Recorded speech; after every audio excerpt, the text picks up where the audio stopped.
In the story of modern Africa, few figures embody transformation and resilience quite like Ngozi Okonjo-Iweala.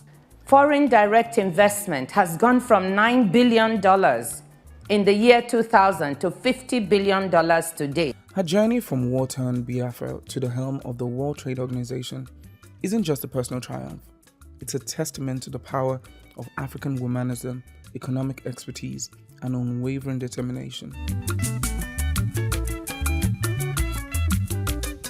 Her rise to become the first African woman to lead the World Trade Organization is not merely an individual achievement. It is a reflection of broader sociological and historical currents that have shaped the landscape of leadership for women. Among the dull suits of international finance, her colorful and vibrant traditional African attire always ensures she stands out in a crowd. Often donning a coordinated head wrap, Okonjo-Iweala is a strong personality matching her bold opinions. Historically, the struggle for women's rights has been interwoven with the very fabric of societal change. In Nigeria, the fight for gender equality has faced numerous challenges, from colonial legacies to contemporary socio-political dynamics. Yet, amidst these obstacles, a new narrative emerged, one that recognizes the potential of women to lead, innovate, and transform. Born in 1954 in Ogwashuku, a small town in southern Nigeria, Ngozi Okonjo-Iweala was raised in a family that valued education and community service. Her father, a revered professor and traditional ruler, and her mother, a prominent local activist, instilled in her the importance of knowledge and the responsibility that comes with it.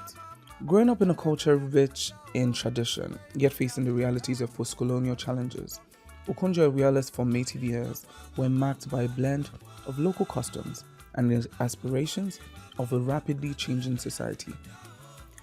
Perhaps no moment better exemplifies her determined spirit than when, as a teenager, she carried her malaria-stricken 3-year-old sister 10 kilometers to find medical help. Through a crowd of 1,000 desperate people, she crawled through many legs in a treatment center and climbed through a window to save her sister's life. At just 18, Okonjo-Iweala left Nigeria for the United States to attend Harvard University, where she graduated magna cum laude with a degree in economics in 1976. Harvard was more than an academic institution. It was a space where she honed her analytical skills, developed a global perspective, and laid the foundation for her lifelong commitment to economic reform and governance. Okonjo-Iweala furthered her studies at Princeton University, earning a PhD in regional economics and development.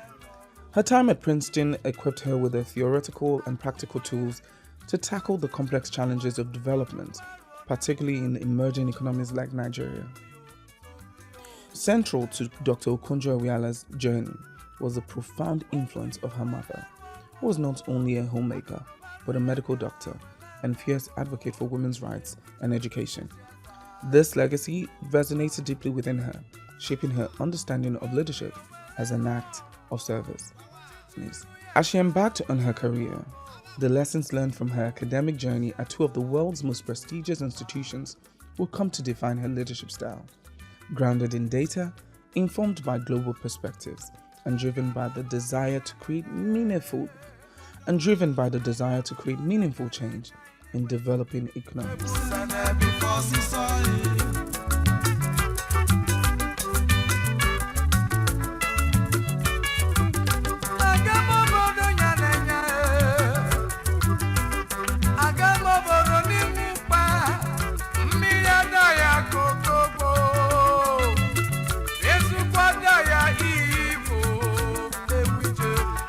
In the late 20th century, Nigeria faced significant economic difficulties marked by debt crisis, structural adjustment programs, and the challenges of relying heavily on oil revenues. Amidst this turmoil, Ngozi Okonjo-Iweala emerged as a vital player, leveraging her expertise in development economics. In 2003, her return to Nigeria marked a turning point in the nation's economic policy, As finance minister, she spearheaded one of the most significant debt relief programs in the nation's history. But this was more than just a fiscal victory. It was a lifeline for millions of Nigerians, allowing the country to redirect funds towards healthcare, education, and poverty alleviation. Upon her appointment to lead Nigeria's economic management team, she and Liberian President Ellen Johnson Sirleaf, co-winner of this year's Nobel Peace Prize, were portrayed on the cover of Africa's Report magazine as two of Africa's Iron Ladies who are spearheading change. And her term as finance minister was quite revolutionary. She negotiated an $18 billion debt write-off with Paris Club, reduced external debt from $35 billion to $12 billion, established Nigeria's first sovereign wealth fund, implemented the Treasury Single Account (TSA), introduced the Integrated Payroll and Personnel Information System (IPPIS), pushed for and created transparency in oil revenue management. But in a country and a world where men often held the reins of power, and her term as finance minister was quite revolutionary. Negotiated an $18 billion debt write-off with Paris Club, reduced external debt from $35 billion to $12 billion, established Nigeria's first sovereign wealth fund, implemented the Treasury Single Account (TSA), introduced the Integrated Payroll and Personnel Information System (IPPIS), pushed for and created transparency in oil revenue management. But in a country and a world where men often held the reins of power, Dr. Okonjo-Iweala also faced intense antagonism and scrutiny. The opposition wasn't just about her policies, but about her audacity to lead. The barriers she encountered were not just economic, but social and economic, reflecting the deeply ingrained gender dynamics that still permeated leadership structures.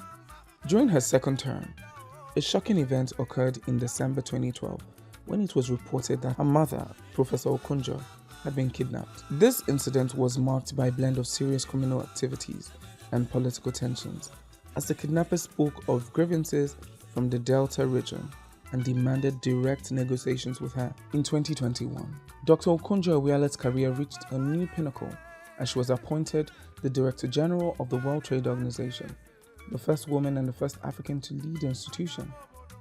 In the shadow of a global pandemic, she faced not only the challenges of trade disputes and a weakened global economy, but also the expectations of millions who saw in her appointment a shift towards a more equitable system. Her vision for the WTO wasn't about maintaining the status quo. She spoke openly about transforming global trade to include voices from the developing world and to address urgent issues like vaccine distribution, environmental sustainability, and digital trade equity. Okonjo-Iweala's journey from a small Nigerian town to the heights of global economic leadership has become a beacon of possibility for women and men around the world. She has shown that the power to shape the future belongs not just to those who inherit it, but to those who dare to reach for it. She has shown that the power to shape the future belongs not just to those who inherit it, but to those who dare to reach for it.